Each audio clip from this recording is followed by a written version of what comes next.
지난 시간에는 32조 교회의 질서와 권징에 대해서 배웠습니다. 먼저는 7위회가 성경책에 나타나지 않는 어떤 규칙을 세우는 것이 정말 유익하다 하는 사실을 생각했습니다. 이 성경책에서 바르고 필연적인 귀결로 추론된 거, 그건 당연히 진리이고, 그래서 당연히 100% 구속력이 있는데요. 그런 것뿐만 아니라 직접적으로 필연적인 귀결은 아닌 것이라도 정해야 할 필요가 꼭 있는 것, 어떤 것들은 7위회가 정할 수 있고 정해야 합니다.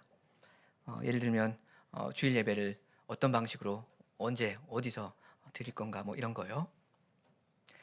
정할 수 있는데, 하지만 과하면 안 됩니다. 이 규칙이 신자들의 양심을 불필요하게 구속하는 건 아닌가, 속박하는 건 아닌가, 이런 걸 항상 물어야 됩니다. 교회에 어느 만큼의 외적인 틀은 필요합니다. 그렇지만 가급적이면 그 교인들이 각각 자유롭게 서로의 눈치 보지 않고 자기가 깨달은 대로 그렇게 주님을 섬길 수 있도록 그렇게 두는 것이 좋을 것입니다. 그 다음에 권징과 출교에 대해서 배웠죠. 주께서 명하신 이 좋은 제도인데, 이 제도가 제대로 작동하려면 평소에 우리 일상 중에 교회 안에 뜨거운 사랑과 깊은 신뢰의 관계가 형성되어 있어야 한다 했습니다. 그리고 형제가 큰 죄를 지은 거, 그런 게 드러날 때에는 그 사람한테 실제로 다가가서 그 사람한테 돌이키라고, 돌아오라고 이렇게 말하는 그러한 실천적인 사랑이 요구됩니다. 그러면서 참된 권징과 출교는 오직 울면서 해야 한다, 이렇게 말씀을 드렸습니다. 이런 것이 없으면 교회에서 죄는 계속 방치되어 가면서 쌓여만 가고 사람들은 각기 그냥 조용히 멸망의 길로 가게 됩니다. 주님을 향한 순종이 있어야 되고요. 주님께서 권징과 출교 이런 것은 명하신 거니까요. 그리고 서로를 향한 뜨거운 사랑이 있어야만, 그래야만 주께서 우리를 쓰셔서 온 교회를 거룩하게 보존하시고, 그리고 우리를 다 함께 영생의 길로 인도해 가시겠습니다. 원래 오늘은 33조 성례를 다루어야 할 차례인데, 다음 주일에 있을 성찬식을 좀 더 잘 준비한다는 그런 의미에서 35조 주의 만찬을 먼저 오늘 보려고 합니다. 보시다시피 35조는 굉장히 길죠. 이 신앙고백서에서 가장 긴 조항인데, 두 주일에 걸쳐서 좀 천천히 보고 싶은 생각도 있지만, 사실 성찬은 우리가 종종 좀 이렇게 배울 기회가 있지 않습니까? 그래서 오늘 아주 빠르게 쭉쭉 읽어가면서 전체를 배우려고 합니다. 몇 개 포인트만 짚어가면서 가겠습니다. 여러분이 이 성찬이라는 이 중요한 은혜의 방도의 그 의미를 오늘 조금 더 잘 깨달으시고 더 합당한 자세로 다음 주일에 주의 만찬에 임하실 수 있으면 좋겠습니다. 먼저 첫째 문단 함께 고백하시겠습니다. 우리는 우리 구주 예수 그리스도께서 이미 중생하게 하여 그분의 가족 곧 그의 교회로 연합시키신 자들을 양육하고 보존하시기 위하여 친히 성찬의 성례를 제정하셨다고 믿고 고백합니다. 성찬이라는 건 이미 중생해서 교회에 연합된 사람들을 위한 것입니다. 세례와는 달리 성찬은 사람을 교회에 연합시키는 그러한 예식은 아닙니다. 이미 연합되어 있는 그 사람들을 위한 겁니다. 그럼 아직 신앙 고백을 안 한 우리의 그 언약의 자녀들은 교회로 연합된 것이 아닌가? 이 사람들은 그럼 교회 밖에 있는 건가 하면 그렇지 않습니다. 유아들도 하나님의 언약과 교회에 속해 있습니다. 유아 세례 회원입니다. 그 언약의 표, 이 세례를 통하여 그 그리스도와 그 그리스도의 교회에 연합 되었지 않습니까? 다만 아직 그 중생의 증거를 공개적인 신앙 고백으로 나타내지는 않은 그런 상태인데요. 그래서 믿음의 증거가 보이는 그런 아이들은 가급적이면 조속히 신앙 고백을 하게 해서 성찬에 그 빨리 참여할 수 있도록 하는 것이 좋을 것입니다. 그리고 여기 첫째 줄에 그분의 가족이라고 하네요. 성찬이라는 건 유월절 그 식사의 연장선상에 있지 않습니까? 그래서 예수님께서 그 구약의 그 유월절 식사 그 자리에서 이 신약의 성찬을 제정하셨는데, 원래 그 유월절 이건 누구끼리 어떤 단위로 먹는 겁니까? 가족끼리 먹는 거죠. 근데 예수님은 가족이 아닌 자기 제자들을 이 유월절 식사 자리로 초대하셨고, 이 자리에서 성찬을 제정하셨습니다. 이게 뭐죠? 제자들을 자기의 가족으로 보신 거죠. 너희가 내 형제들이다, 이렇게 하신 겁니다. 그 다음 두 개 문단 같이 읽겠습니다. 5줄이네요. 거듭난 사람에게는 두 가지 생명이 있습니다.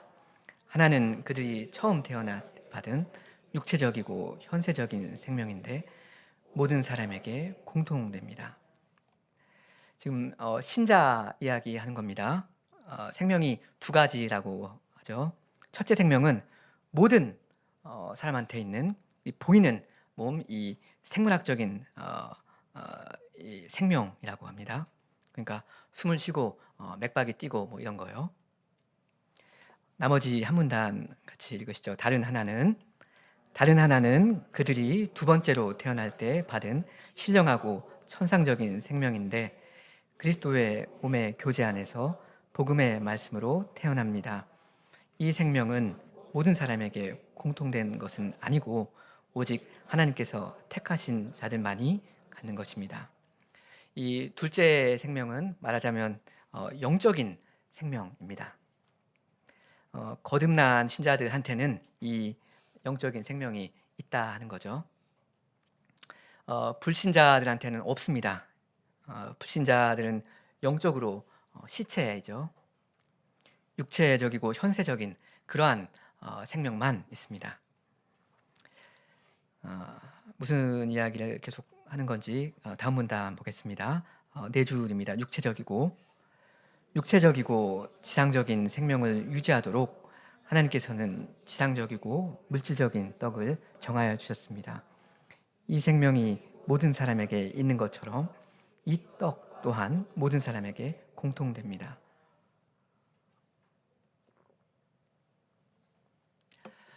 세상의 모든 생명은 생명의 주신 하나님께로부터 나오는 거죠.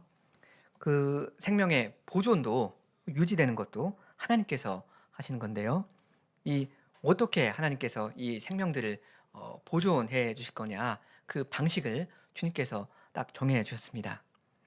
이 육체적이고 지상적인 생명은 어떤 방식으로 유지하십니까? 육체적이고 지상적인 떡으로 유지하게 하셨습니다. 한마디로 사람은 밥을 먹어야 삽니다, 이 말이죠. 다음 문단 봅니다. 한편 신자들이 소유한 신령하고 천상적인 생명을 유지하도록 하나님께서는 하늘로서 내려온 산떡이신 예수 그리스도를 보내셨습니다. 불신자들한테는 신령하고 천상적인 그 생명이 아예 애초에 없죠. 그러니까 그 없는 그 생명을 뭐 유지하고 말고 할 것도 없습니다. 오직 신자들에게만 신령하고 천상적인 생명이 있습니다. 근데 이 생명 어떻게, 무슨 방식으로 유지되도록 정하셨습니까? 그걸 주님께서 딱 정해 주셨다 하는 건데, 신령하고 천상적인 떡으로 유지되도록 그렇게 정하셨습니다. 그러니까 이 생명 또한 밥을 먹어야 됩니다. 떡을 먹어야 됩니다. 그럼 그 신령하고 천상적인 떡이 뭐라고 합니까? 성찬상에서 받는 그 떡이라고 합니까? 그 얘기가 아니죠. 그 신령하고 천상적인 떡은 어떤 것이 아니라 어떤 분입니다. 하늘로서 내려오신 살아있는 떡입니다. 예수님이죠. 우리 성경에서는 떡 이렇게 번역을 해 놓았는데 잘 아시다시피 원래는 빵으로 보는 게 좀 더 맞겠습니다. 계속 다음 문단 보시겠습니다. 신자들이 그분을 먹을 때 다시 말해 신자들이 영적으로 그분을 자기 것으로 삼고 믿음으로 그분을 받아들일 때 그리스도께서는 그들의 영적인 생명을 양육하고 유지시키십니다. 이게 지금 중요한 문단입니다. 핵심은 신자들은 예수님을 먹어야 한다는 거죠. 굉장히 섬뜩한 이야기인데 뭐 애매한 거 하나도 없습니다. 그 뜻은 아주 분명하죠. 신자들은 오직 그리스도를 먹음으로써 그 영적인 생명이 유지되고 자라납니다. 간단합니다. 그리스도를 먹으면 살고 안 먹으면 죽는다 이겁니다. 지금 이거 아직 이 성찬상에 놓여있는 이 빵, 이 떡 이야기하는 거 전혀 아니죠. 그 얘기 아닙니다. 그리스도를 먹어야 한다 이 이야기입니다. 그러니까 영적으로 그분을 자기 것으로 삼고 믿음으로 그분을 받아들여야 된다 이 이야기를 지금 하는 겁니다. 이렇게 신자는 그리스도를 먹어야만 그래야만 산다. 이게 큰 원칙이고 이제부터 성찬식 이야기가 나옵니다. 다음 문단 읽으시죠. 그 신령하고 천상적인 떡을 우리에게 나타내시기 위하여 그리스도께서는 지상에 보이는 떡을 그의 몸의 성례로 포도주를 그의 피의 성례로 제정하셨습니다. 전 문단이 중요하다 했는데 여러분 지금 이 문단이 직전 문단이랑 어떻게 논리적으로 연결되는 건가 그걸 좀 잘 보시기 바랍니다. 아까 뭐라고 했습니까? 신자는 그리스도를 먹어야 그래야 산다 했죠. 그리스도가 우리의 떡이다 했습니다. 근데 그리스도는 하늘에 계셔서 지금 안 보이지 않습니까? 안 보이는 그분을 우리가 어떻게 먹습니까? 쉬운 일이 아니죠. 근데 그분을 우리가 어떻게든 먹어야 한다는 거 이건 사실이거든요. 근데 눈에 보이지도 않는 그분을 우리가 어떻게 먹느냐 이런 좀 어려움이 있다 말입니다. 그래서 그리스도께서 우리를 도와주시는 겁니다. 사실상 이렇게 말씀하시죠. 얘들아 나를 먹어라 나를 먹거라 내 살을 먹고 내 피를 정말로 마시거라 그래야 너희가 산다 하시면서 어떤 방식으로 우리가 그분의 살을 먹고 그 피를 마실 수 있는지 그걸 보여주십니다. 그 성찬상에 그 빵과 그 포도주를 딱 주시면서 자 이거 봐라 이 빵 너희 입에 이렇게 넣고 오물오물하고 씹고 이렇게 꿀꺽하면 되잖아 쉽잖아. 그리고 이 포도주 이것도 그냥 이렇게 마시고 들이키면 돼 꿀꺽하면 돼 간단하지 하면서 바로 이러한 방식으로 나를 먹고 마시거라. 너희가 빵과 포도주를 먹고 마시듯이 바로 이런 식으로 나를 믿고 받아들이거라. 그러면 된다 하시는 겁니다. 실물 교육이죠. 다음 두 개의 문단 전체 고백하겠습니다. 우리가 떡과 포도주를 우리 손으로 받아서 우리 입으로 먹고 마실 때 그것에 의하여 우리 육신의 생명이 유지되는 것만 확실하게 우리가 우리의 유일한 구주이신 그리스도의 참된 몸과 참된 피를 우리의 영적 생명을 위하여 우리 영혼에 받는 것이 확실하다는 것을 그분은 우리에게 증언하십니다. 우리는 이 끝까지 읽을 수 있을까요? 두 개 문단 전체인데, 예, 우리는 우리 영혼의 손과 입이 되는 믿음으로 이것을 받습니다. 그 일종의 비유이죠. 지금 보이는 이 떡과 포도주를 우리가 먹고 마시면 그걸로써 우리가 계속 살게 되지 않습니까? 우리 몸이 살잖아요. 그러니까 그거랑 하나도 다르지 않게 우리 영혼은 우리 구주 예수님을 먹고 마심으로써 그렇게 삽니다. 이 사실을 주님께서 이 성찬상에서 증언하여 주시고 약속하십니다. 나를 먹어라. 먹어도 좋다. 음식을 먹듯이 나를 먹어라. 음식을 네가 네 그 몸속으로 이렇게 받아들이듯이 나를 네 영혼 속으로 그렇게 다 받아들여라. 그래야 네가 살겠다. 그래야 네가 산다 하십니다. 그래서 이 성찬에서만큼은 우리의 입이 우리의 믿음입니다. 예전에도 여러 번 이야기가 나왔는데 종종 우리의 그 믿음을 손으로 표현하지 않습니까? 근데 성찬에서는 우리의 입도 우리의 믿음입니다. 어떻게 보면 이건 손보다 훨씬 더 리얼한 것 같습니다.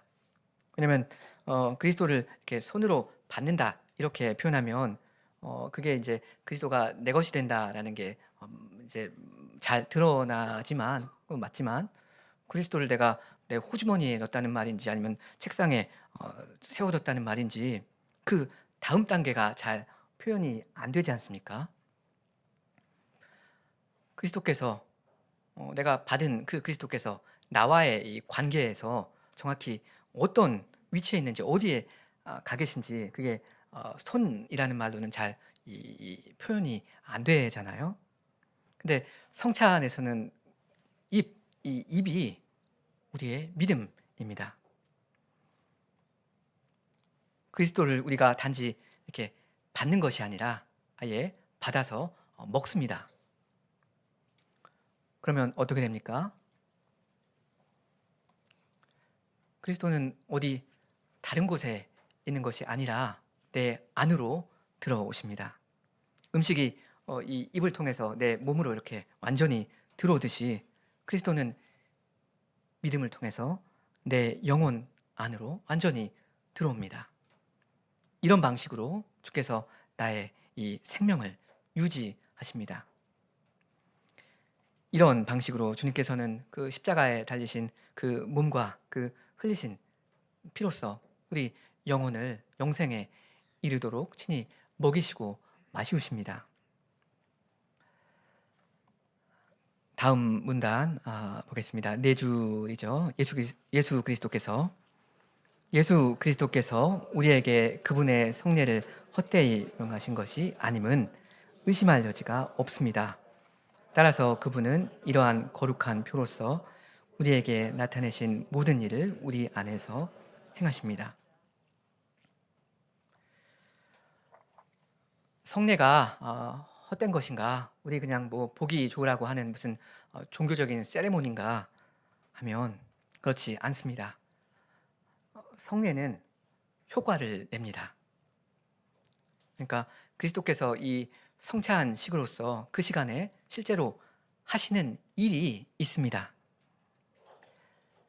이게 뭐냐면 이 성찬으로서 우리의 이 부실한 믿음을 견고하게 만들어 가십니다. 우리를 구원해 가신 겁니다. 성찬은 우리 구원의 은혜, 그 은혜의 방도입니다. 다음 문단 보겠습니다. 우리가 하나님의 성신에 감춰진 활동을 파악할 수 없는 것처럼 우리는 이 일이 이루어지는 방식도 이해할 수 없습니다. 그럼 이 성찬으로서 정확히 어떻게 어떤 방식으로 이 일을 하시는가 우리 잘 모릅니다. 근데 그걸 다 파악을 해야만 우리가 이 성찬에 참여하는 겁니까? 그건 아니죠. 우리가 무슨 해부 생리학을 다 파악하고 이 소화기계 이런 걸 다 이렇게 논리적으로 설명할 수 있어야만 그래야만 음식이 소화되고 뭐 우리 몸의 일부가 되고 그런 거 아니지 않습니까? 진짜 다 몰라도 됩니다. 그러니까 그냥 순종하시면 됩니다. 성찬상에 나오시고 이 떡과 포도주를 손으로 받으시고 그리고 그리스도를 믿는 그 아주 단순한 마음으로 그냥 먹고 마시면 됩니다. 나머지는 주께서 알아서 하십니다. 여러분을 구원해 가시고 주님을 더욱 닮아 가도록 여러분을 이끌어 주십니다.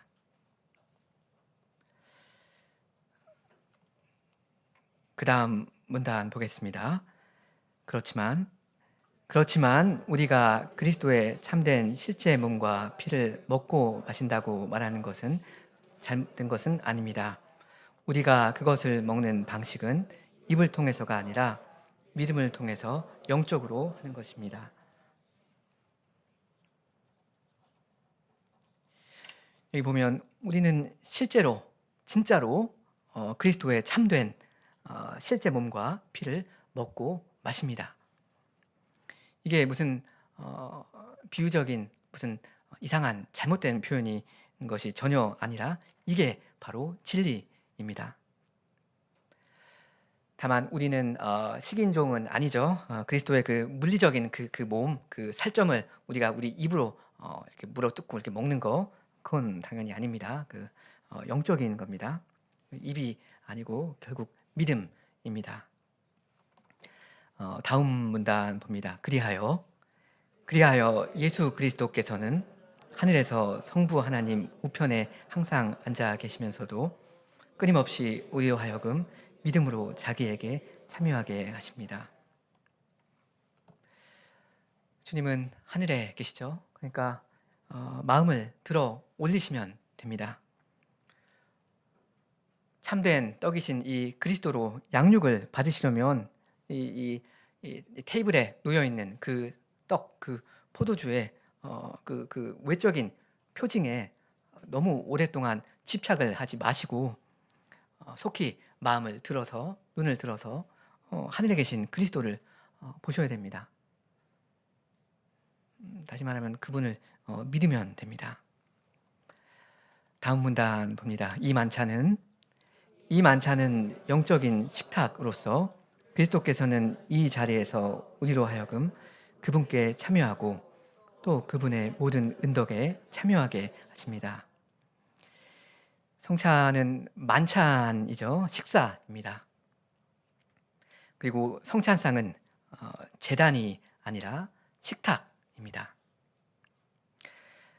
이 말은 로마 교회 그 화채설을 부인하는 말인데 너무 복잡해지니까 일단 넘어가겠습니다. 다음 봅니다. 그 식탁에서 주님은 우리로 하여금 그분을 즐거워하고 또 그분의 고난과 죽음의 공효를 누리게 하십니다. 그리스도께서는 그분의 살로 먹이심으로써 우리의 가난하고 낙담한 영혼을 먹이시고 힘주시고 위로하시며 그의 피를 마시게 하심으로써 소성케 하시고 새롭게 하십니다. 여러분 혹시 그 성찬 주일이 막 기다려지시고 그 날이 좀 다가오면 좀 설레기도 하시고 좀 그러십니까?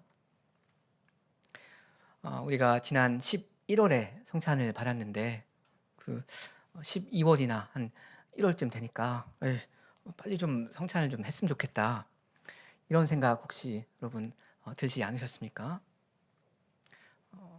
그러셨다면 참 좋은 일입니다. 혹시는 그냥 뭐 성찬을 받는가 보다 그런가 보다 이렇게 하지는 않으십니까? 성찬상에서 우리는 정말로 힘을 얻고 위로를 얻습니다. 이거 여러분 실제로 다 경험하시고 있는 줄로 제가 바라고 믿습니다. 우리 영혼이 살아나고 새롭게 됩니다. 이러한 자리는 학수고대되어야 마땅합니다. 너무나도 복된 자리이지 않습니까? 그냥 그런가 보다 할 것이 아닙니다. 다음 부분 세 개의 문단인데 세 개 문단 쭉 같이 읽어보겠습니다. 성례는 그것이 상징하는 진리와 연결되어 있지만 모든 사람이 이 두 가지를 다 받는 것은 아닙니다.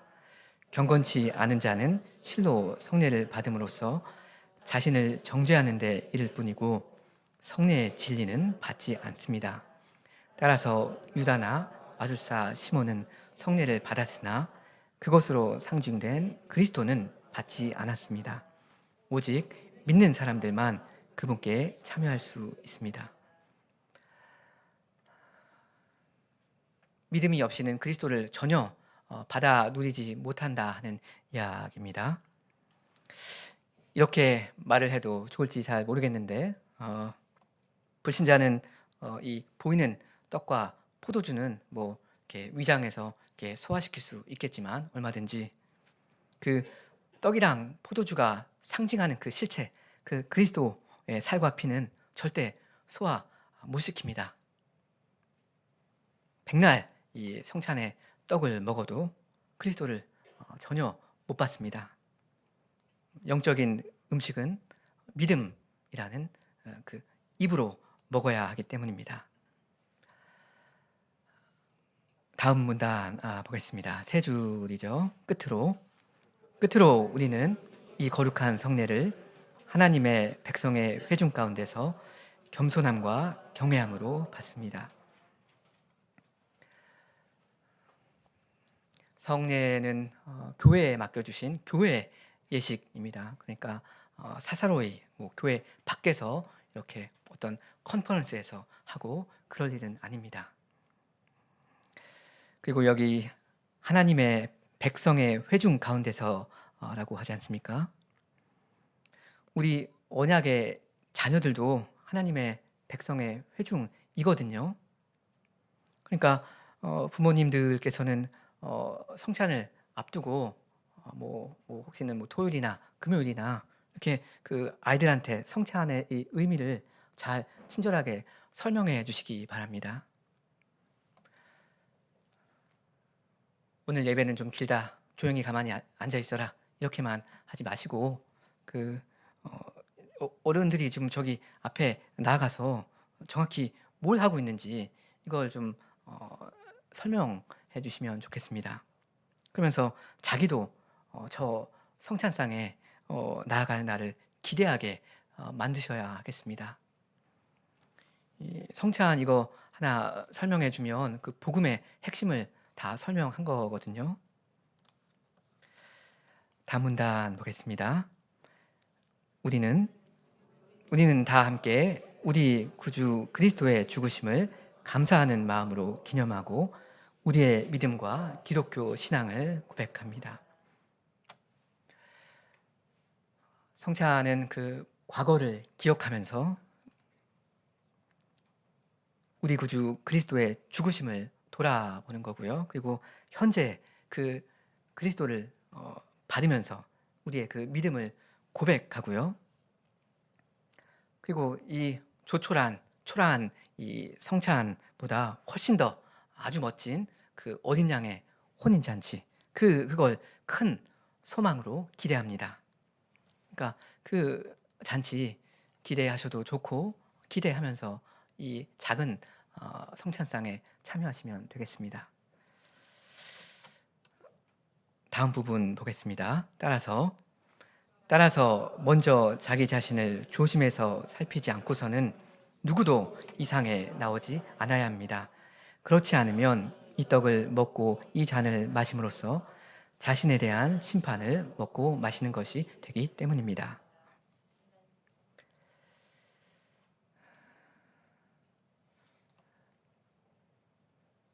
성찬 회원이라면 중생한 신자라면 다 자동적으로 성찬상에 나올 수 있는 게 아닙니다. 일단 자기를 항상 살펴야 합니다. 자기 죄들을 구체적으로 정리해야 되고, 그리스도를 믿어야 되고, 새롭게 순종할 그 다짐을 실질적으로 해야 됩니다.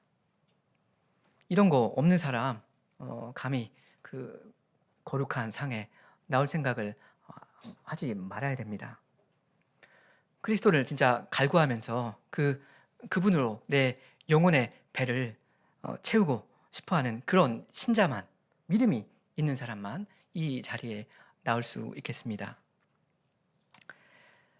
다음 두 줄입니까? 같이 보겠습니다. 간단히 말해서 우리는 이 거룩한 성례를 시행함으로써 하나님과 이웃에 대한 뜨거운 사랑을 품게 됩니다. 하나님께서 독생자를 주심으로써 자기를 다 우리에게 주셨다는 거, 이걸 맛본 사람은 하나님을 더더욱 사랑하게 됩니다. 그렇지 않을 수 없습니다. 그리고 그 사랑으로 모든 이웃들을 더 뜨겁게 사랑할 마음을 가지게 됩니다. 나머지 내용 끝까지 읽고 마치겠습니다. 그러므로 우리는 모든 혼합된 사상과 정죄할 만한 고안들, 곧 사람들이 성례에 덧붙이거나 혼합시킨 것들을 성례의 모독으로 여기고 배격합니다. 우리는 그리스도와 그의 사도들이 가르친 규례에 만족해야 하고 그들이 전한 대로 말해야 한다고 선언합니다.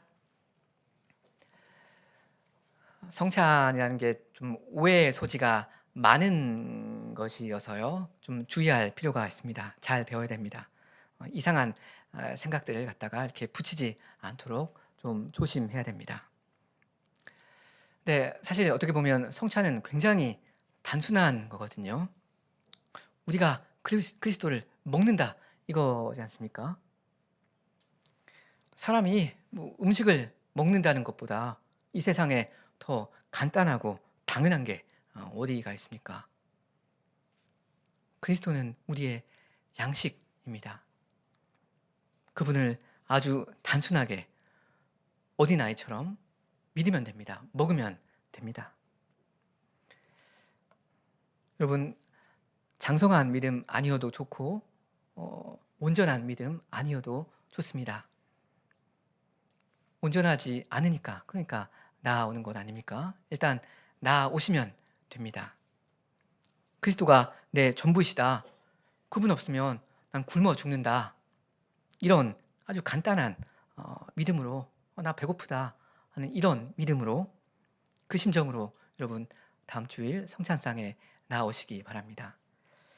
그러면 그리스도께서 여러분을 자기의 살로 먹이시고 자기의 피로 마시우실 것입니다. 여러분이 다 그분 안에서 만족을 얻고 또 그분을 향해서 장성에 갈 수 있도록 여러분을 다 함께 이끌어 주실 겁니다. 함께 기도하시겠습니다.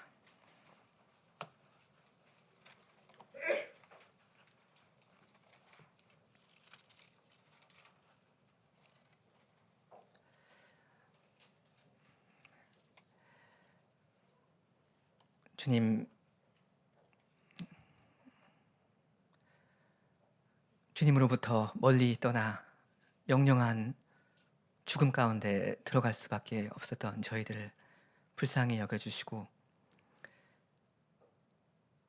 그리스도를 보내주시며 이 그리스도를 믿게 하여 주시니 감사합니다. 믿음이 연약한 저희들을 배려하시어 성찬을 제정하여 주시고 이 성찬의 떡과 포도주를 저희가 먹고 마심으로 그렇게 단순히 저희가 그리스도를 먹고 마시는 것을 보고 믿을 수 있도록 해주시니 감사합니다.